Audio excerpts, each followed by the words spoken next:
तो hello students, स्वागत है आपका the BCA student YouTube channel में। और आज हम लाए हैं आपके लिए बिजनेस कम्युनिकेशन का यूनिट 4, जिसका नाम है बिजनेस लेटर्स एंड रिपोर्ट्स। जिसमें हम देखेंगे बिजनेस लेटर्स क्या होते हैं और उसके कुछ टाइप्स देखेंगे, और देखेंगे रिपोर्ट्स क्या होती हैं और उसके भी टाइप्स देखेंगे। तो चलिए शुरू करते हैं इस यूनिट को बिना किसी टाइम पास के, और समझते हैं सबसे पहले बिजनेस लेटर क्या होता है। तो बिजनेस लेटर एक फॉर्मल रिटन कम्युनिकेशन होता है जो किसी ऑर्गेनाइजेशन या इंडिविजुअल के बीच बिजनेस रिलेटेड बातें डिस्कस करने के लिए लिखा जाता है। ये एक तरह का ऑफिशियल डॉक्यूमेंट होता है जो किसी भी बिजनेस या प्रोफेशनल पर्पस के लिए यूज किया जाता है। तो कुछ कॉमन सिचुएशन जिसमें बिजनेस लेटर लिखे जाते हैं, जैसे किसी सर्विस या प्रोडक्ट के बारे में इंफॉर्मेशन या रिक्वेस्ट करने के लिए रिक्वेस्ट लेटर लिखते हैं हम लोग। या फिर अगर कोई प्रोडक्ट या सर्विस में कोई प्रॉब्लम आ गई है तो उसके बारे में कंप्लेंट करने के लिए हम कंप्लेंट लेटर लिखते हैं। तो ऐसे ही अलग अलग तरीके के लेटर होते हैं, वो बाद में देखेंगे टाइप्स ऑफ लेटर में। तो चलिए सबसे पहले देखते हैं नीड ऑफ बिजनेस लेटर, जो जो कि हमारा टॉपिक है सिलेबस के अकॉर्डिंग। सबसे पहला टॉपिक है नीड ऑफ बिजनेस लेटर। तो देखिए यहाँ पे क्या लिखा हुआ है। Business letters are essential for formal documented communication between business and their stakeholder including customers, clients, employees and supplier. यानी कि बिजनेस लेटर काफी जरूरी होता है फॉर फॉर्मल और डॉक्यूमेंटेड कम्युनिकेशन के लिए। फॉर्मल और डॉक्यूमेंटेड कम्युनिकेशन के लिए बिजनेस लेटर काफी इंपॉर्टेंट होता है। किसके बीच? बिटवीन बिजनेसेस, यानी कि दो या दो से अधिक बिजनेस के बीच में जो कम्युनिकेशन होती है उसमें बिजनेस लेटर्स का काफी यूज होता है। एंड देयर स्टेक होल्डर्स, यानी एक बिजनेस बहुत सारे स्टेक होल्डर्स से चलता है, तो उन सारे स्टेक होल्डर्स के बीच में भी बिजनेस लेटर्स की मदद से कम्युनिकेशन होता है। तो स्टेक होल्डर के बीच में भी बिजनेस लेटर का यूज होता है, इंक्लूडिंग कस्टमर्स। कस्टमर्स के साथ भी बिजनेस लेटर से कम्युनिकेशन होता है, या फिर क्लाइंट, या फिर इम्प्लॉयज, यानी कि इम्प्लॉय जो होंगे वो भी बिजनेस लेटर का यूज करेंगे कम्युनिकेशन करने के लिए, या फिर सप्लायर्स। तो ये सारे लोग हैं जो कि बिजनेस लेटर का यूज करते हैं किसी बिजनेस से कम्युनिकेट करने के लिए। तो कुछ की नीड्स एंड यहाँ पे हैं, तो चलिए उनको देख लेते हैं बारी बारी। सबसे पहला है यहाँ की record keeping. Provides an official record of business transaction and communication useful for future reference. तो सबसे पहला नीड तो बिजनेस लेटर का यही है कि एक रिकॉर्ड कीपिंग के लिए काफी यूजफुल होता है बिजनेस लेटर, जो कि एक ऑफिशियल रिकॉर्ड की तरह काम करता है किसी भी बिजनेस ट्रांजैक्शन या फिर कम्युनिकेशन के बीच। यानी कि दो बिजनेस में कोई क्या क्या कम्युनिकेशन हुई है वो सारे एक रिकॉर्ड कीपिंग के तौर पे आप रख सकते हैं, क्योंकि एक लेटर होता है, रिटन फॉर्म में होता है, जो कि एक ऑफिशियल रिकॉर्ड के तौर पे काम करते हैं फ्यूचर रेफरेंस के लिए। यानी कि बाद में कोई जरूरत पड़े तो आप उसे फिर से देख सकते हैं। तो रिकॉर्ड कीपिंग में काफी यूजफुल होता है बिजनेस लेटर्स। दूसरा है legal evidence. A written letter can serve as a legal evidence in the event of disputes, adding credibility. तो कुछ सिचुएशन में डिस्प्यूट्स आ सकते हैं दो बिजनेस के बीच में। डिस्प्यूट यानी कि कुछ विवाद या फिर झगड़ा कर सकते हैं सिंपल लैंग्वेज में। यानी कि दो बिजनेस के बीच में कुछ दिक्कत आ गई, कुछ वाद विवाद डिस्प्यूट हो गए, तो एज ए लीगल एविडेंस भी बिजनेस लेटर काम कर सकता है, काम करता है। यानी कि क्या क्या बातें हुई है बिजनेस लेटर की मदद से, क्या क्या कम्युनिकेशन हुई है दो बिजनेस के बीच में, तो ये बिजनेस लेटर उसका भी काम करता है। लीगल एविडेंस यानी कि कानूनी सबूत, यानी कि एविडेंस मतलब सबूत, यानी कि सबूत के तौर पर भी बिजनेस लेटर काम करता है, क्रेडिबिलिटी बढ़ाता है। तीसरा है building relationships. helps build and maintain professional relationship especially with personalized and well crafted letter। तो बिजनेस लेटर से हम लोग रिलेशनशिप भी बिल्ड करने में काफी मदद होता है। Help build and maintain professional relationship, यानी कि किसी बिजनेस में प्रोफेशनल रिलेशनशिप बिजनेस लेटर की मदद से बनती है, specially with personalise and well crafted letters. यानी कि पर्सनलाइज और वेल क्राफ्टेड लेटर्स की मदद से रिलेशनशिप बिल्ड होती है। बिजनेस के अंदर जो जो लोग मेंबर्स आते हैं, जैसे कि stakeholders, customers, clients, employees, suppliers, इन सारे लोग के बीच रिलेशनशिप बिल्ड होती है। और बिजनेस टू बिजनेस के बीच में भी रिलेशनशिप बिल्ड होती है बिजनेस लेटर की मदद से। यानी कि एक एक बिजनेस ये है, दूसरा बिजनेस ये है, इन दोनों के बीच में भी रिलेशन बिजनेस लेटर की मदद से ही बनेगा। चौथा नीड यहाँ पे है क्लैरिटी एंड प्रिसीजन।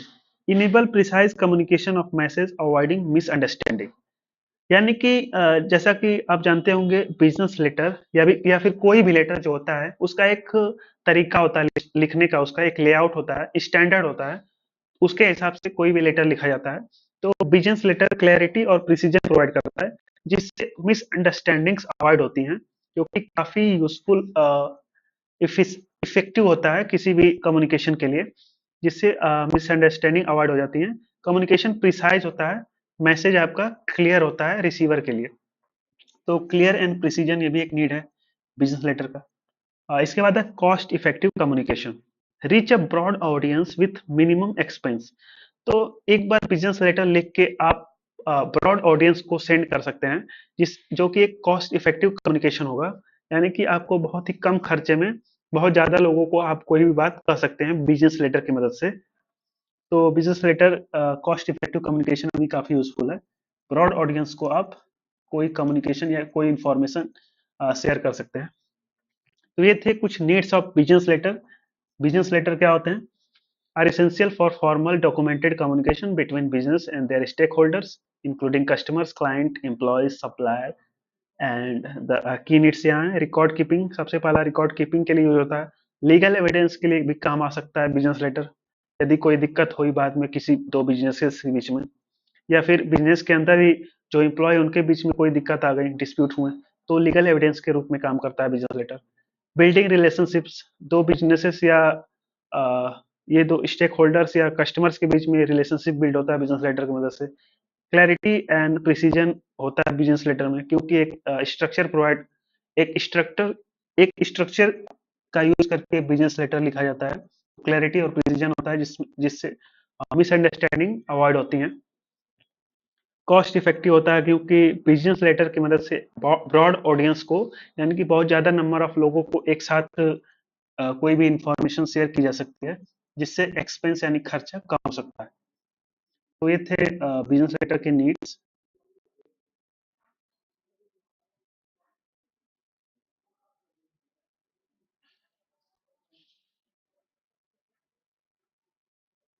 अब नेक्स्ट टॉपिक है फंक्शन ऑफ बिजनेस लेटर्स। तो बिजनेस लेटर के क्या फंक्शन है यहाँ पे चलिए देखते हैं। Business letter perform multiple function, जिसमें सबसे पहला है इंफॉर्मेशन शेयरिंग, यानी कि बिजनेस लेटर का सबसे पहला फंक्शन है information sharing. Inform about policies, announcement and updates, यानी किसी बिजनेस के पॉलिसीज में या फिर अनाउंसमेंट कोई हो रही है या फिर कोई अपडेट है, तो उसके लिए बिजनेस लेटर्स रिलीज हैं। तो इंफॉर्मेशन शेयरिंग में काफी यूजफुल होता है बिजनेस लेटर। तो सबसे पहला फंक्शन यही है, इंफॉर्मेशन को शेयर करने के लिए बिजनेस लेटर यूज होता है। जैसे बिजनेस पॉलिसी या फिर कोई न्यू अनाउंसमेंट या फिर कोई अपडेट, सारी चीजों के लिए बिजनेस लेटर का यूज होता है। दूसरा फंक्शन है इंक्वायरी, रिक्वेस्ट इंफॉर्मेशन और क्लैरिफिकेशन। एज ए कस्टमर कोई बिजनेस में या किसी प्रोडक्ट या सर्विसेज के बारे में कोई इंफॉर्मेशन जानना चाहता है, तो उसके लिए वो इंक्वायरी लेटर्स लिखता है, यानी इंक्वायरी करने के लिए किसी प्रोडक्ट या सर्विसेज या फिर कोई क्लैरिफिकेशन करने के लिए भी बिजनेस लेटर का यूज होता है। तो इंक्वायरी के लिए भी यहाँ पे फंक्शन आ जाता है। तीसरा है कंफर्मेशन, कंफर्म एग्रीमेंट्स और अपॉइंटमेंट, यानी कि कोई एग्रीमेंट और अपॉइंटमेंट है, तो वो कंफर्म करने के लिए भी बिजनेस लेटर का यूज होता है। और कंफर्मेशन, तो ये भी एक फंक्शन है बिजनेस लेटर का। इसके बाद निगोशिएशन, डिस्कस बिजनेस प्रपोजल, यानी कि दो बिजनेसेस के बीच में या फिर कस्टमर और बिजनेस के बीच में कुछ डील होनी है या फिर कुछ खरीद होनी है, तो उसमें निगोशिएशन जो होता है वो भी बिजनेस लेटर की मदद से ही होता है। तो निगोशिएशन में भी बिजनेस लेटर काफी यूजफुल होता है। इसके बाद है documentation, document discussion and decision. तो जो डिस्कशन होते हैं और डिसीजन जो लिए जाते हैं, उनका एक डॉक्यूमेंटेशन तैयार हो जाता है बिजनेस लेटर की मदद से। तो ये भी काफी यूजफुल फंक्शन है। डॉक्यूमेंटेशन एक बन जाता है, एक रिटन फॉर्म ऑफ सारे डिसीजन और डिस्कशन जो होते हैं वो होते हैं। तो डॉक्यूमेंटेशन भी एक फंक्शन है। इसके बाद है appreciation and recognition, recognise achievements, यानी कि कोई अचीवमेंट जब होती है तो वो भी बिजनेस लेटर की मदद से ही बताया जाता है। तो उसका भी अप्रिसिएशन एंड रिकॉग्निशन होता है बिजनेस लेटर की मदद से। लास्ट है address issues and offer resolution, complaints and adjustment, address issues and offer resolution, यानी कि एड्रेस इश्यूज और ऑफर रिजोल्यूशन होता है इसकी मदद से, बिजनेस लेटर की मदद से। क्योंकि बिजनेस लेटर में एड्रेस काफी अच्छे तरीके से लिखा होता है, जिससे ये सारी दिक्कतें सॉल्व हो जाती हैं, कंप्लेंट एंड एडजस्टमेंट हो जाता है बिजनेस लेटर की मदद से। तो ये थे कुछ फंक्शंस ऑफ बिजनेस लेटर। इसमें सबसे पहला हमने देखा इंफॉर्मेशन शेयरिंग, यानी कि सबसे पहला फंक्शन बिजनेस लेटर का है इंफॉर्मेशन को शेयर करना लोगों के बीच में। बिजनेस की पॉलिसी हो सकती है इंफॉर्मेशन, या फिर अनाउंसमेंट हो सकती है, या फिर कोई अपडेट्स हो सकता है।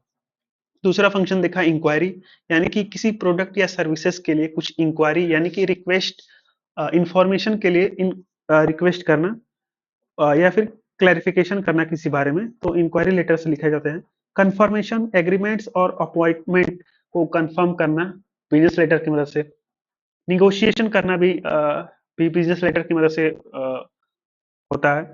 डॉक्यूमेंटेशन में काफी यूजफुल होता है business letters. Appreciation and recognition में भी यूज होता है बिजनेस लेटर।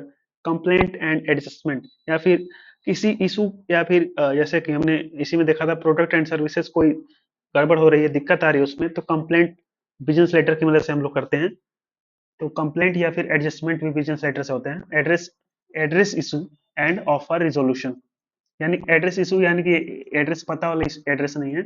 एड्रेस इशू यानी इशू को एड्रेस करना, यानी कि ठीक करना। एंड ऑफर रिजोल्यूशन यानी कि एडजस्ट करना उसको। ये सारी चीजें होती हैं बिजनेस लेटर की मदद से। अब नेक्स्ट टॉपिक है planning and layout of business letter. तो प्लानिंग ऑफ बिजनेस लेटर क्या है? तो बिजनेस लेटर की प्लानिंग में कुछ स्टेप्स हैं। तो कुछ की स्टेप्स हैं इन बिजनेस लेटर प्लानिंग। तो सबसे पहला स्टेप है define purpose. Identify the reason for writing, यानी कि बिजनेस लेटर लिखने से पहले आपको ये आइडेंटिफाई करना है कि आप बिजनेस लेटर किस पर्पस से लिख रहे हैं। तो सबसे पहले पर्पस को डिफाइन करिए आप। ये सबसे पहला स्टेप है planning of a business letter, यानी कि पर्पस क्या है, रीजन क्या है, किस रीजन से आप बिजनेस लेटर लिखने जा रहे हैं या लिखना चाहते हैं। तो सबसे पहले पर्पस को डिफाइन करना। दूसरा audience analysis, consider the reader perspective, यानी कि ऑडियंस एनालिसिस करिए, यानी किसको आप लिख रहे हैं, किस ऑडियंस को लिख रहे हैं, उसकी पर्सपेक्टिव को आप कंसीडर करिए, उस हिसाब से आपको लिखना है।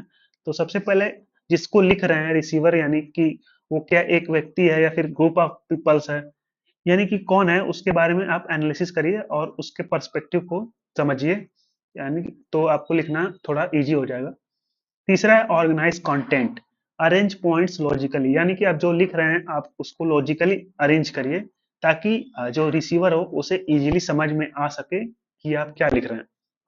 चौथा पॉइंट है use appropriate tone, maintain a formal tone, यानी कि आपको एक फॉर्मल टोन का उपयोग करना है, ना कि एक इनफॉर्मल लैंग्वेज का। एक स्टैंडर्ड अपनाना है और उसी स्टैंडर्ड से आपको बिजनेस लेटर लिखना है। अप्रोप्रिएट टोन का यूज करना। Proofread, check for errors, एक बार आप पूरे बिजनेस लेटर जो लिखे हैं उसे चेक कर लीजिए कि यदि इसमें कोई एरर तो नहीं है, कोई मिस्टेक तो नहीं है, और उसे करेक्ट कर लीजिए। तो ये है प्लानिंग ऑफ बिजनेस लेटर, जिसमें 5 स्टेप हैं। सबसे पहले आपको पर्पस को डिफाइन करना है, यानी कि किस रीजन से आप उसको लिखना चाहते हैं लेटर को। ऑडियंस देख लीजिए किसको लिख रहे हैं, उसके हिसाब से लिखना है। ऑर्गेनाइज करिए कंटेंट को जो आप बिजनेस लेटर में लिखे हैं, और अप्रोप्रिएट टोन का यूज करिए, फॉर्मल लैंग्वेज का यूज करिए उसमें। और एक बार चेक कर लीजिए जो आपने लिखा है वो सब करेक्ट है, कोई ग्रामेटिकल मिस्टेक तो नहीं है, कोई स्पेलिंग मिस्टेक तो नहीं है, ये सारी चीजें चेक कर लीजिए एक बार, ताकि इफेक्टिवनेस को इंक्रीज इनहेंस कर दिया जाए बिजनेस लेटर को। इसके बाद है लेआउट ऑफ बिजनेस लेटर, यानी कि बिजनेस लेटर कैसा दिखता है, उसका स्ट्रक्चर कैसा होता है। Standard business letter format includes, यानी कि कोई स्टैंडर्ड बिजनेस लेटर जो होता है इसमें ये सारी चीजें इंक्लूड होती हैं। जिसमें सबसे पहले आता है एड्रेस, सेंडर एड्रेस, यानी कि जो बिजनेस लेटर को लिख रहा है उसका एड्रेस सबसे ऊपर लिखा जाता है, सबसे पहले सेंडर का एड्रेस, ताकि पता चले रिसीवर को किसने उसे लेटर लिखा है। तो सबसे पहले हम लोग सेंडर एड्रेस लिखते हैं। उसके बाद दूसरा पॉइंट है डेट। तो सेंडर एड्रेस के नीचे हम डेट लिखते हैं, जिस दिन वो लेटर लिखा जा रहा है वो वाली डेट लिखते हैं। तो डेट जो कि बाद में भी काफी यूजफुल होती है कि कब ये लेटर लिखा गया था। इसके बाद हम डेट के बाद लिखते हैं रेसिपिएंट एड्रेस, यानी जिसको लेटर लिख रहे हैं उसके बारे में एड्रेस लिखते हैं, उसका नाम, उसकी पोजीशन, ये सारी चीजें हम लोग रेसिपिएंट एड्रेस में लिखते हैं, यानी कि तीसरे पॉइंट में सबसे पहले सेंडर एड्रेस, उसके बाद डेट, फिर जिसको लिख रहे हैं यानी रिसीवर का एड्रेस। इसके बाद आता है सब्जेक्ट लाइन, यानी कि विषय, यानी किस बारे में हम लोग ये लेटर लिख रहे हैं वो चीज हम लोग एक लाइन में लिखते हैं, सब्जेक्ट लाइन होती है। सब्जेक्ट यानी कि जिस बारे में हम लोग ये लेटर लिख रहे हैं। इसके बाद आता है सैल्यूटेशन। सैल्यूटेशन का मतलब है किसी को रिस्पेक्ट के साथ एड्रेस करना। बिजनेस लेटर में कॉमन सैल्यूटेशन होते हैं, जैसे डियर सर, डियर मैडम। जब कोई स्पेसिफिक नाम या पोजीशन ना पता हो तो डियर सर या डियर मैडम लिखते हैं। या फिर कोई पोजीशन आप किसी पोजीशन, स्पेसिफिक पोजीशन के लिए लेटर लिख रहे हैं, जैसे रिस्पेक्टेड मैनेजर, मैनेजर के लिए लिख रहे हैं तो रिस्पेक्टेड मैनेजर लिखेंगे, एचआर के लिए लिख रहे हैं तो रिस्पेक्टेड एचआर। तो स्पेसिफिक पोजीशन के लिए लिखेंगे तो हम लोग रिस्पेक्टेड लिख के उसके आगे पोजीशन का नाम लिखेंगे। और यदि स्पेसिफिक पोजीशन के लिए नहीं लिख रहे हैं या तो डियर सर या मैडम लिख सकते हैं। तो ऐसे लिखते हैं। सैल्यूटेशन हो गया। इसके बाद शुरू होती है बॉडी। सैल्यूटेशन से एक पोलाइट और प्रोफेशनल टोन सेट होती है जो कम्युनिकेशन को फॉर्मल बनाती है। इसके बाद आता है बॉडी शुरू होती है। बॉडी में लेटर का मेन कंटेंट होता है और ये 3 पार्ट्स में डिवाइड होती हैं। सबसे पहले इंट्रोडक्शन, फिर मेन कंटेंट, फिर कंक्लूजन। तो इंट्रोडक्शन में क्या होता है, यहाँ पहले अपना इंट्रोडक्शन या कॉन्टेक्स्ट मेंशन करते हैं। आप अपने लेटर लिखने का रीजन क्लैरिफाई, क्लियर और पोलाइट लैंग्वेज में बताते हैं। ये सारी चीजें इंट्रोडक्शन में होती हैं। और मेन कंटेंट में इस पैराग्राफ में आप अपने पॉइंट्स को डिटेल में रखते हैं। जो भी स्पेसिफिक बात आप करना चाहते हैं, आप मेंशन करना चाहते हैं, वो क्लियरली पोलाइटली लिखते हैं मेन कंटेंट में। और लास्ट में आप अपनी बात को कंक्लूड करते हैं और किसी फॉलो अप या एक्शन का मेंशन करते हैं। तो ये 3 पार्ट्स हो गए बॉडी के। उसके बाद लास्ट में आता है कॉम्प्लीमेंट्री क्लोज।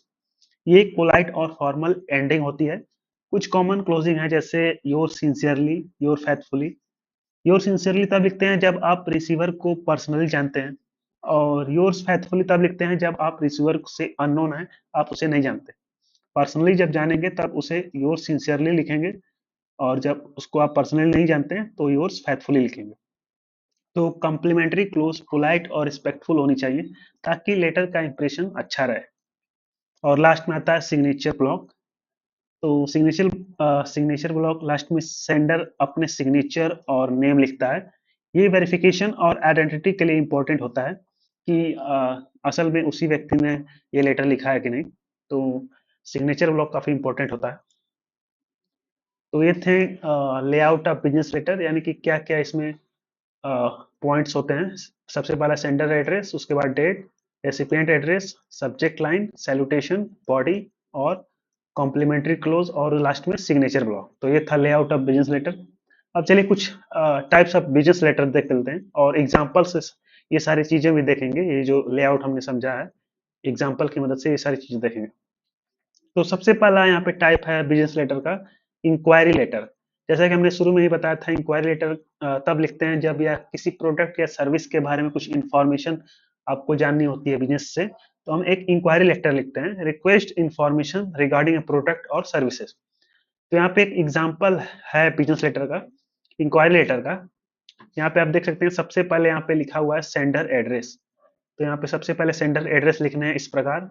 नाम लिख सकते हैं, आपकी पोजीशन लिख सकते हैं, कंपनी का नाम लिख सकते हैं और एड्रेस। ये है सेंडर एड्रेस एक फॉर्मल वे में। ये सेंडर एड्रेस ऐसे लिखते नहीं है, ये बस आपके लिए यहाँ पे लिखा गया है कि आप समझ सकें कि ये सेंडर एड्रेस है यहाँ पे है। इसके बाद यहाँ पे आप देख सकते हैं सेंडर एड्रेस यहाँ से यहाँ तक पूरा है। इसके बाद एक लाइन छोड़ के यहाँ पे डेट लिखी गई है, किस डेट को ये लेटर लिखा गया है। यहाँ पे अक्टूबर 1 2024 लिखा हुआ है। डेट लिखने का भी एक फॉर्मेट होता है, आप ऐसे नहीं लिख सकते, स्लैश स्लैश लगा के आप डेट नहीं लिख सकते, ये इनफॉर्मल होता है। आपको ऐसे ही लिखना है, डेट, फिर मंथ का नाम, फिर कॉमा लगा के ईयर। एक फॉर्मेट होता है डेट लिखने का। और डेट के बाद आप रेसिपिएंट एड्रेस, यानी कि जिसको लिख रहे हैं उसका एड्रेस लिखते हैं, जैसे कि हमने लेआउट में ही देखा था। सेंडर एड्रेस के बाद डेट, फिर रेसिपिएंट एड्रेस, उसको भी ऐसे ही लिखेंगे। सेल्स डिपार्टमेंट, कंपनी का नाम, फिर एड्रेस, ये सारे पिन कोड, ये सारी चीजें, ये एड्रेस लिखने का तरीका है। इसके बाद था सेंडर एड्रेस हो गया, डेट हो गया, रिसिपिएंट एड्रेस हो गया। इसके बाद है सब्जेक्ट लाइन। तो यहाँ पे आप देख सकते हैं सब्जेक्ट लाइन क्या लिखे हुए है, इंक्वायरी अबाउट कंप्यूटर मॉनिटर्स, यानी कि कंप्यूटर मॉनिटर्स के बारे में इंक्वायरी लेटर लिखा गया है, तो यही सब्जेक्ट है इसका, इंक्वायरी अबाउट कंप्यूटर मॉनिटर्स। तो ये हो गया सब्जेक्ट लाइन। इसके बाद है सैल्यूटेशन। तो सैल्यूटेशन आप यहाँ पे देख सकते हैं, डियर सर या डियर मैडम जो भी हैं आप यहाँ पे लिख सकते हैं, तो यहाँ पे सैल्यूटेशन हो गया। इसके बाद बॉडी शुरू होगी जिसमें 3 पार्ट्स हैं, इंट्रोडक्शन, मेन कंटेंट और कंक्लूजन। तो यहाँ पे आप देख सकते हैं इंट्रोडक्शन में लिखा हुआ है, I am writing an inquiry about your range of computer monitors suitable for our office requirements. तो यहाँ तक इंट्रोडक्शन का आएगा। और इसके बाद मेन बॉडी ये है, could you please send us a catalogue along with details on bulk pricing and warranty policies. We look forward to a prompt response to place our orders. तो ये एक इंक्वायरी लेटर लिखी गई है। और इसके बाद बॉडी के बाद क्या है, कमेंट, कम्प्लीमेंट्री क्लोज लिखते हैं हम। तो यहाँ पे देख सकते हैं आप कम्प्लीमेंट्री क्लोज है, sincerely Alexander Alex Johnson, purchase manager X Y Z electronics limited. तो ये है सिग्नेचर ब्लॉक, यानी कि सिग्नेचर ब्लॉक क्या है, एलेक्स जॉनसन, ये है सिग्नेचर ब्लॉक। तो ये पूरा आपका एग्जांपल है, इंक्वायरी लेटर का फॉर्मेट है। थोड़ा सा जूम आउट करके दिखा देते हैं आपको एक बार में फुल स्क्रीन।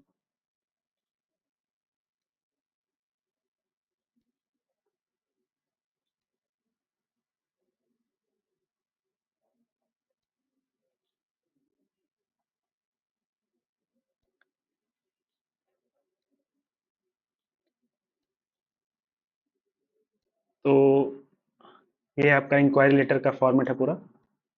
ये ऊपर सेंडर एड्रेस, फिर डेट, फिर रिसीवर एड्रेस, फिर सब्जेक्ट, फिर salutation dear sir dear madam, body यहाँ से स्टार्ट होगी, फिर लास्ट में सैल्यूटेशन, फिर खत्म करेंगे सिग्नेचर ब्लॉक, लास्ट रहेगा सिग्नेचर ब्लॉक। तो ये सारी चीजें आपको नहीं लिखनी है जो यहाँ पे हाईलाइटेड लिखा हुआ है। रिसीवर एड्रेस ये आपको समझने के लिए यहाँ पे लिखा गया बस कि ये रिसीवर एड्रेस यहाँ पे लिखेंगे। ये डेट भी ऐसे नहीं लिखते हैं, डायरेक्ट डेट लिखते हैं यहाँ पे है।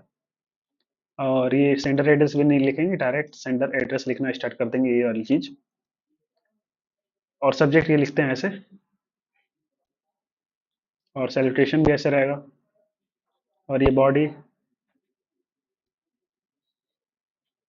और ये सिग्नेचर, और कम्प्लीमेंट्री क्लोज, ये सारी चीजें हैं, ये जरूरी चीजें हैं, ये सारी चीजें रहेंगी।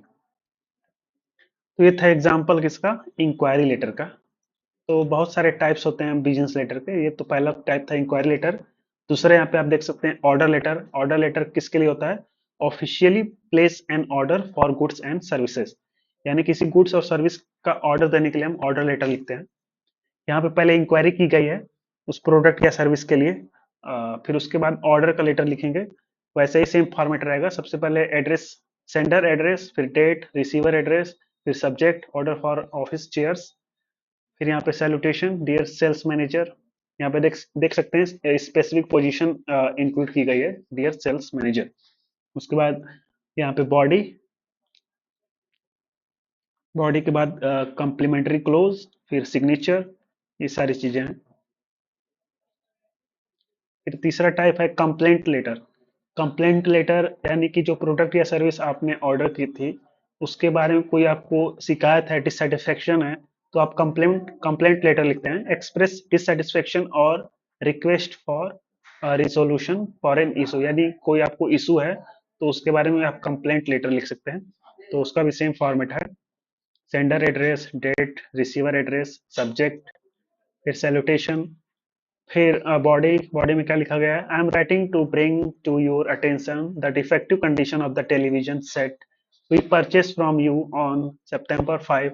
We kindly request a replacement और repair service, please advise on the next step. ये सारी चीजें हैं। तो ये था कंप्लेंट लेटर। इसके बाद एक और एग्जांपल है लेटर का, सेल्स लेटर, प्रमोट प्रोडक्ट्स और सर्विसेज टू पोटेंशियल कस्टमर्स, यानी कि किसी प्रोडक्ट या सर्विसेज के लिए उसे प्रमोट करना पोटेंशियल कस्टमर्स को, यानी कि जो उसको खरीदने लायक लोग हैं उनको उनको उनको उनको प्रमोट करना, यानी सेल्स लेटर। सबसे पहले सेंडर एड्रेस, फिर date, receiver address, subject, salutation, फिर बॉडी, फिर कम्प्लीमेंट्री क्लोज, फिर सिग्नेचर, ये सारी चीजें सारे सारे लेटर में ये सारे यही फॉर्मेट सेम रहता है। आप देख सकते हैं एक और एग्जांपल यहाँ पे है लेटर का, type of business letter, adjustment letter, address and complaint and provide a resolution. यानी कि जब कोई कंप्लेंट लेटर आती है किसी बिजनेस के पास, तो उसके बाद एक एडजस्टमेंट लेटर लिखा जाता है बिजनेस के द्वारा उस कस्टमर को, ताकि उसकी कंप्लेंट को रिजॉल्व कर दिया जाए। Address and complaint and provider resolution, तो एडजस्टमेंट लेटर लिखता है बिजनेस जो उसे कंप्लेंट किया है उसको। तो यहाँ पे आप देख सकते हैं वही सेम चीज है, sender address, date, receiver address, subject response to your complaint. यहाँ पे आप देख सकते हैं इसका body, we apologize for inconvenience caused by the defective laptops you received. We have arranged a replacement which will be shipped to your address by October 15. Thank you for your understanding. Kind regard, customer relationship, Omega Electronics. ये example है। यहाँ पे आप देख सकते हैं specific person यानी customer को तो बिजनेस जानता ही है, तो डायरेक्ट नाम यहाँ पे लिख सकता है, डियर मिस्टर हार्ट या जो भी नाम है, तो स्पेसिफिक नाम भी लिख सकते हैं यहाँ पे सैल्यूटेशन में। ये थे कुछ एग्जांपल्स, कुछ टाइप्स ऑफ बिजनेस लेटर, जिसमें सबसे पहले हमने देखा इंक्वायरी लेटर। किसी प्रोडक्ट या सर्विस के बारे में इंफॉर्मेशन जानने के लिए हम इंक्वायरी लेटर लिखते हैं। कहाँ गया? हाँ, ये पहला था इंक्वायरी लेटर। दूसरा था ऑर्डर लेटर, यानी कि प्रोडक्ट या सर्विस को ऑर्डर प्लेस करने के लिए ऑर्डर लेटर लिखा जाता है। Officially place N order for good और सर्विसेज। तीसरा टाइप था कंप्लेंट लेटर, यानी कि आपको कोई गुड्स एंड सर्विसेज में कोई डिससेटिस्फेक्शन या कोई इशू है, तो आप कंप्लेंट लेटर लिख सकते हैं। उसके बाद है सेल्स लेटर, प्रमोट प्रोडक्ट और सर्विसेज टू पोटेंशियल कस्टमर्स। तो ये प्रोडक्ट या सर्विसेज को प्रमोट करने के लिए सेल्स लेटर लिखा जाता है। उसके बाद था कौन सा लेटर था, एडजस्टमेंट लेटर, यानी कि जो कस्टमर कंप्लेंट लेटर लिखता है बिजनेस को, तो उस कंप्लेंट लेटर को रिस्पॉन्स में बिजनेस एडजस्टमेंट लेटर लिखता है कस्टमर को, ताकि उस कंप्लेंट में जो भी चीजें हैं उसको रिजॉल्व किया जाए। Address a complaint and provide a resolution, तो एडजस्टमेंट लेटर लिखता है। ये है, तो ये थे कुछ टाइप्स ऑफ बिजनेस लेटर। अब देखते हैं essentials of effective correspond. Effective business letter must exhibit, यानी कि इफेक्टिव बिजनेस लेटर्स को ये सारी चीजें फॉलो करनी चाहिए। सबसे पहला clarity, use simple and unambiguous language, यानी कि सिंपल और अनएम्बिगियस लैंग्वेज का यूज करना चाहिए किसी भी बिजनेस लेटर में, तो क्लैरिटी होना बहुत जरूरी है। दूसरा conciseness, be direct and to the point, यानी कि जो बात आप कहना चाहते हैं उसे उसको टू द पॉइंट लिखिए, फालतू की चीजों को उसमें इंक्लूड ना करिए, डायरेक्टली बात करिए, घुमा फिरा के नहीं, तो कॉन्साइजनेस भी जरूरी है। तीसरा है correctness, ensure accurate information and grammar, यानी कि ये सारी चीजें भी जरूरी है, करेक्ट होना चाहिए जो जो भी चीज आपने लिखा है, ग्रामेटिकल मिस्टेक नहीं होनी चाहिए। कर्टेसी इसके बाद है, मेंटेन अ रिस्पेक्टफुल टोन, यानी कि रिस्पेक्टफुल टोन में आपको लिखना है, बहुत ही डरा धमका के नहीं लिखना है कि मैं ये कर दूंगा वो कर दूंगा, तो कर्टेसी होनी चाहिए आपके बिजनेस लेटर में। उसके बाद है consistency, use a uniform format, यानी कि आपको यूनिफॉर्म फॉर्मेट का यूज करना है। Completeness, cover all the necessary points, यानी कि सारी इंपॉर्टेंट जानकारी आपको उसमें इंक्लूड करनी है, कंप्लीट होना चाहिए आपका message. Consideration, tailor the content to the readers needs, यानी कि रीडर्स नीड्स के अकॉर्डिंग आपको जिस रिसीवर को लिख रहे हैं आप, जो रिसीव करने वाला है उसके बारे में आप जानिए कि वो किस तरह की बात समझेगा, उसके अकॉर्डिंग लिखिए। कंसिडरेशन काफी जरूरी है। तो ये कुछ इसेंशियल्स हैं इफेक्टिव करेस्पॉन्स के। इसके बाद नेक्स्ट टॉपिक है आपका रिपोर्ट्स। यहाँ पे बिजनेस लेटर कंप्लीट होता है यहाँ तक। दो टॉपिक थे इस चैप्टर के, बिजनेस लेटर और रिपोर्ट्स। यहाँ पे हम बिजनेस लेटर कंप्लीट कर चुके हैं। अब शुरू करते हैं रिपोर्ट्स। तो सबसे पहले purpose of report, reports are used to analyse information, document finding and aid in decision making. Common purpose include, यानी कि रिपोर्ट्स यूज की जाती हैं इंफॉर्मेशन को एनालाइज करने के लिए, डॉक्यूमेंट फाइंडिंग के लिए and aid in decision making, और यूज होती हैं डिसीजन मेकिंग में काफी यूजफुल होती हैं। तो चलिए इससे कुछ कॉमन पर्पस देख लेते हैं। सबसे पहला है कॉमन पर्पस है to inform, provide clear and facts and finding, यानी कि clear facts and finding provide करता है रिपोर्ट किसी भी बारे में। To analyse, assess data and draw conclusion, यानी डेटा का एसेस करना, आंकलन करना और कुछ कंक्लूजन ड्रॉ करना उनसे डेटा के एनालाइज करके। तीसरा है recommended suggest action based on findings, यानी कि जो फाइंडिंग्स हुई हैं इंफॉर्मेशन के अकॉर्डिंग, इंफॉर्मेशन से, तो उसके उसके हिसाब से एक्शन सजेस्ट करना कि आगे क्या करना है। तो रिकमेंडेशन भी रिपोर्ट की मदद से होती है।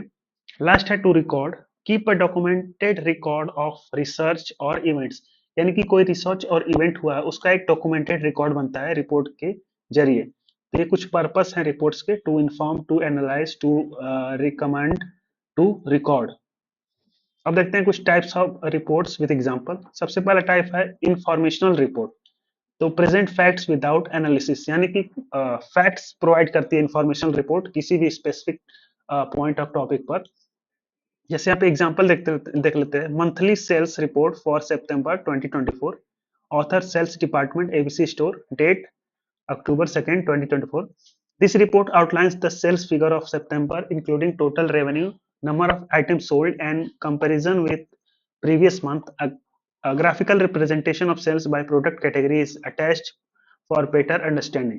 तो एक रिपोर्ट बनाई गई है जिसका टाइटल है मंथली सेल्स रिपोर्ट, यानी कि एक सेल्स रिपोर्ट है मंथली सेल्स, यानी कि सितंबर महीने की कितनी सेल्स हुई है इस रिपोर्ट में ये सारा बताया गया है, जो कि एक informational report type of report है। तो ये इसके ऑथर यानी कि किसने इस रिपोर्ट को बनाया है, सेल्स डिपार्टमेंट ने बनाया है। तारीख ये है। एक क्या कहते हैं फॉर्मेट है रिपोर्ट का। दूसरी टाइप रिपोर्ट के यहाँ पे analytical report, analyse information and provide recommendation, यानी कि एक पहले सबसे पहले इंफॉर्मेशन रिपोर्ट बनेगी, उसका एनालिटिकल रिपोर्ट, यानी कि उस इंफॉर्मेशन को एनालाइज किया जाएगा और कुछ रिकमेंडेशन प्रोवाइड होगा उस एनालिटिकल रिपोर्ट की मदद से। तो ये एक एनालिटिकल रिपोर्ट कहलाएगी। एग्जाम्पल आप देख सकते हैं, market analysis report for expansion in 2024, यानी कि जो पिछली चीजें हुई हैं, सेल्स हुई हैं, उसके अकॉर्डिंग एनालाइज करके एक्सपेंशन करना 2024 यानी आने वाले समय में, वो सारी चीजें एनालिटिकल रिपोर्ट में होंगी। The report examines current market trends, competitive analysis, potential challenges, and recommendation for ensuring new material market. It suggests targeting emerging market to enhance growth perspective in the coming years. तो ये था एक analytical report का type. इसके बाद third type है report का progress report. तो प्रोग्रेस रिपोर्ट क्यों, इसका पर्पस क्या है, updates on on the progress of a project और टास्क, यानी कि कोई प्रोजेक्ट पे काम चल रहा है तो उस पे कोई कितनी प्रोग्रेस हो चुकी है वो प्रोग्रेस रिपोर्ट से पता चलता है। या कोई प्रोजेक्ट या कोई टास्क अभी कंप्लीट नहीं हुआ, ऑन गोइंग प्रोग्रेस, या कोई प्रोजेक्ट है तो उस पर कोई कितनी प्रोग्रेस हुई है, कितना काम हो चुका है, ये सारी चीजें प्रोग्रेस रिपोर्ट में पता चलती हैं। यहाँ पे एग्जांपल देख सकते हैं आप प्रोग्रेस रिपोर्ट की। टाइटल है क्वार्टरली प्रोग्रेस रिपोर्ट, यानी कि क्वार्टरली यानी कि 1/4 काम जब हो चुका है तो उसकी प्रोग्रेस कितनी है, ये क्वार्टरली है। यहाँ पे आप एग्जांपल देख सकते हैं। This report provide an overview of the milestone achieve, challenge face and upcoming task in the ongoing software development project. The project is currently on the track for completion by the project date. तो एक project report है जो कि progress report है, जो कि project के progress को बताती है, अपडेट बताती है उसके बारे में। तो यहाँ पे हमने कुछ टाइप्स ऑफ रिपोर्ट देखी, जिसमें सबसे पहला देखा इंफॉर्मेशनल रिपोर्ट, जो कि इंफॉर्मेशन बताती है। दूसरा था एनालिटिकल रिपोर्ट्स, यानी कि इंफॉर्मेशन को एनालाइज करके कुछ रिकमेंडेशन प्रोवाइड करना एनालिटिकल रिपोर्ट की मदद से होता है। तीसरा देखा था प्रोग्रेस रिपोर्ट, यानी कि प्रोजेक्ट या किसी भी टास्क का प्रोग्रेस कितना हुआ है, वो सारी चीजें प्रोग्रेस रिपोर्ट में होती हैं। अब देखते हैं ऑब्जेक्टिव्स ऑफ रिपोर्ट्स। तो ऑब्जेक्टिव ऑफ रिपोर्ट क्या है, रिपोर्ट्स क्यों यूज होती हैं। सबसे पहला ऑब्जेक्टिव है प्रोवाइड क्लैरिटी इन इंफॉर्मेशन, यानी कि इंफॉर्मेशन में क्लैरिटी प्रोवाइड करता है रिपोर्ट, इसलिए यूज होता है रिपोर्ट। दूसरा serve as a basic for decision making, decision making में काफी यूजफुल होती हैं रिपोर्ट्स। रिपोर्ट्स को ही देख के डिसीजन मेकिंग होती है, जैसे कि यहाँ पे हमने देखा था एक्सपेंशन इन 2024 किसकी मदद से हो रहा था। ये जो रिपोर्ट थी इंफॉर्मेशनल रिपोर्ट, उसको एनालिटिक करके, इंफॉर्मेशन को एनालाइज करके डिसीजन मेकिंग किया गया कि आगे क्या करना है, एक्सपेंशन कैसे होगा, ये सारी चीजें यूज होती हैं रिपोर्ट्स में। इसके बाद है justify actions through documented reasoning. तो एक्शंस को भी जस्टिफाई करती हैं थ्रू डॉक्यूमेंटेड रीजनिंग, यानी कि रिपोर्ट एक डॉक्यूमेंटेड फॉर्म में होती हैं, तो क्या एक्शन लेने हैं उसको भी जस्टिफाई करती हैं reports through documented reasoning. Last है identify trends and patterns in data. तो जैसा कि आप जानते होंगे, रिपोर्ट एक इंफॉर्मेशन का ग्रुप ऑफ इंफॉर्मेशन होती है, इसमें बहुत सारे डेटा इंक्लूडेड होते हैं। तो उन डेटा के ट्रेंड्स को देख के हम लोग आइडेंटिफाई करते हैं क्या ट्रेंड्स हैं। पैटर्न को देख के डेटा किस तरह आ रहे हैं इस रिपोर्ट में, तो ट्रेंड्स को भी आइडेंटिफाई किया जा सकता है data in pattern in data को चेक करके। ये कुछ ऑब्जेक्टिव है रिपोर्ट के। सबसे पहला देखा हमने, क्लैरिटी इन इंफॉर्मेशन होता है, बेसिस फॉर डिसीजन मेकिंग, यानी डिसीजन मेकिंग में काफी यूजफुल होते हैं। जस्टिफाई एक्शन करते हैं थ्रू डॉक्यूमेंटेड रीजनिंग। लास्ट देखा identify trends and patterns in data, यानी कि डेटा के पैटर्न्स हम चेक कर सकते हैं रिपोर्ट्स की मदद से। तो ये थे कुछ ऑब्जेक्टिव ऑफ रिपोर्ट्स। अब लास्ट इसके बाद टॉपिक है राइटिंग रिपोर्ट्स, यानी कि रिपोर्ट्स कैसे लिखते हैं। इसके कुछ यहाँ पे स्टैंडर्ड बनाए गए हैं। रिपोर्ट लिखने का एक स्टैंडर्ड स्ट्रक्चर होता है जो प्रोफेशनल और एकेडमिक रिपोर्ट्स के लिए फॉलो किया जाता है। एक रिपोर्ट स्ट्रक्चर्ड और फॉर्मल होती है और इसमें हर पार्ट का अपना एक पर्पस होता है। जैसे इसमें सबसे पहले आता है टाइटल पेज। ये पेज रिपोर्ट का टाइटल और ऑथर की इंफॉर्मेशन देता है। इसमें तीन चीजें मेंशन होती हैं, रिपोर्ट टाइटल, ऑथर और डेट। तो रिपोर्ट टाइटल ये टॉपिक या सब्जेक्ट को रिप्रेजेंट करता है जिससे रिपोर्ट कवर कर रही जिसके बारे में रिपोर्ट है, यानी कि रिपोर्ट जिसे कवर कर रही है उस इसके बारे में रिपोर्ट टाइटल में लिखते हैं। ऑथर ये वो इंसान है जो रिपोर्ट लिख रहा है, उसे हम ऑथर में लिखते हैं। और तीसरी है डेट, रिपोर्ट लिखने या सबमिट करने की डेट मेंशन की जाती है। जैसा कि एग्जांपल में आप यहाँ पे देख सकते हैं, टाइटल ऑथर डेट यहाँ पे ऐसे लिखे हुए हैं। टाइटल यानी जिस बारे में रिपोर्ट है उसका टाइटल, ऑथर जो उस रिपोर्ट को लिख रहा है, डेट जब ये रिपोर्ट लिखी जा रही है या फिर सबमिट की जा रही है। तो ये सारी चीजें रिपोर्ट टाइटल पेज में आती हैं। इसके बाद है दूसरा है table of content. Table of contents में रिपोर्ट के हर सेक्शन का टाइटल और उसका पेज नंबर दिया होता है। ये रीडर्स को रिपोर्ट के सेक्शन और उनके लोकेशन के बारे में बताती हैं ताकि वो इजिली नेविगेट कर सकें। तो टेबल ऑफ कंटेंट, जैसे कि बुक्स में टेबल ऑफ कंटेंट्स होता है कौन सा चैप्टर कौन से पेज नंबर पे है, वैसे ही रिपोर्ट में भी टेबल ऑफ कंटेंट्स होता है। तीसरा है एग्जीक्यूटिव समरी। ये रिपोर्ट का एक शॉर्ट समरी होता है जिसमें रिपोर्ट के की पॉइंट्स को ब्रीफली एक्सप्लेन किया जाता है। ये समरी तब लिखी जाती है जब रीडर्स के पास रिपोर्ट को डिटेल में पढ़ने का टाइम नहीं होता। एग्जीक्यूटिव समरी में सिर्फ इंपॉर्टेंट हाइलाइट्स और मेन पॉइंट्स कवर किए जाते हैं, तो ये भी काफी इंपॉर्टेंट होती है एग्जीक्यूटिव समरी, समरी ऑफ की पॉइंट्स। इसके बाद है इंट्रोडक्शन। इंट्रोडक्शन सेक्शन में रिपोर्ट का बैकग्राउंड और पर्पस क्लियर किया जाता है।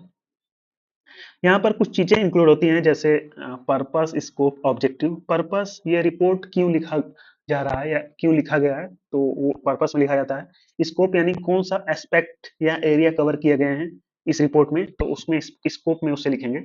और ऑब्जेक्टिव यानी कि रिपोर्ट के गोल्स या ऑब्जेक्टिव क्या है, वो सारी चीजें ऑब्जेक्टिव वाली चीज में लिखेंगे। तो ये चीज होगा इंट्रोडक्शन में।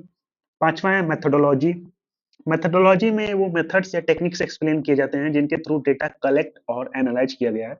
ये इसलिए इंपॉर्टेंट है ताकि रीडर्स को समझ आए कि रिपोर्ट के कंक्लूजन किस डेटा और एनालिसिस पे बेस्ड हैं। तो मेथोडोलॉजी काफी इंपॉर्टेंट है। इसके बाद है फाइंडिंग्स। फाइंडिंग सेक्शन में रिपोर्ट के मेन डेटा और ऑब्जर्वेशन मेंशन किए जाते हैं जो एनालिसिस के बेसिस पर कलेक्ट किए गए हैं। ये रिपोर्ट का फैक्चुअल पार्ट होता है और इसमें अनबायस्ड ऑब्जर्वेशन इंक्लूड किए गए होते हैं। फाइंडिंग्स के बाद आता है एनालिसिस।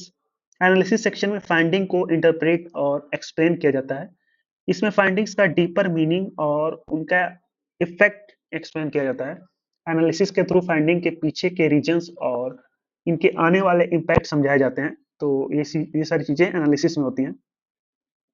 आठवां पॉइंट है conclusion and recommendation, summary and suggested action. तो कंक्लूजन में फाइंडिंग्स का समराइजेशन होता है और रिकमेंडेशन में वो एक्शन सजेस्ट किए जाते हैं जो इश्यूज को सॉल्व करने के लिए हेल्पफुल हो सकते हैं। जैसे कंक्लूजन यानी कि फाइंडिंग्स ऑफ समरी, रिकमेंडेशन यानी आगे के स्टेप्स या एक्शन जो सजेस्ट किए जा सकते हैं। नाइन्थ है अपेंडेसिस, एडिशनल इंफॉर्मेशन, चार्ट्स और ग्राफ्स। तो अपेंडेसिस में एडिशनल इंफॉर्मेशन, चार्ट्स या ग्राफ्स इंक्लूड किए जाते हैं जो रिपोर्ट के मेन बॉडी में डायरेक्टली फिट नहीं होते, ये सप्लीमेंट्री डेटा प्रोवाइड करते हैं जो रिपोर्ट को सपोर्ट करता है। 10वां है रेफरेंस, रेफरेंस या बिब्लियोग्राफी। रेफरेंस में उन सोर्सेस को लिस्ट किया जाता है जो रिपोर्ट में इंफॉर्मेशन के लिए यूज किए गए हैं, जैसे आर्टिकल्स, बुक्स या वेबसाइट्स। ये सेक्शन रिसर्च रिपोर्ट के क्रेडिबिलिटी और ऑथेंटिसिटी को इंक्रीज करता है।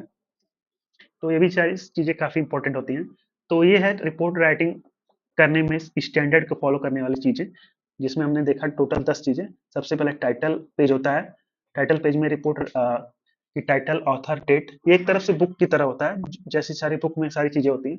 फिर उसके बाद table of content, executive summary, introduction, methodology, findings, analysis, conclusion and recommendation, appendices, reference, bibliography.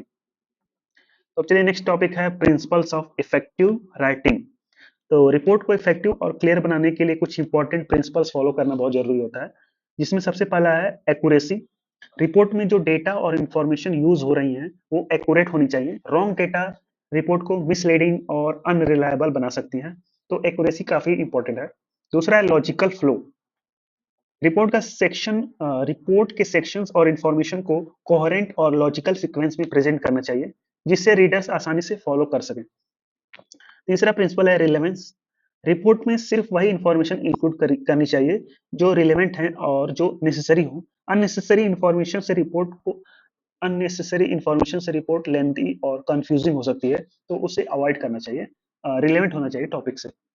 कॉन्साइजनेस, report को अननेसेसरी डिटेल्स में बिना कॉन्साइज और टू द पॉइंट रखे। क्लैरिटी और ब्रेविटी को प्रायोरिटी देना चाहिए, यानी कि अननेसेसरी डिटेल्स को अवॉइड करना चाहिए।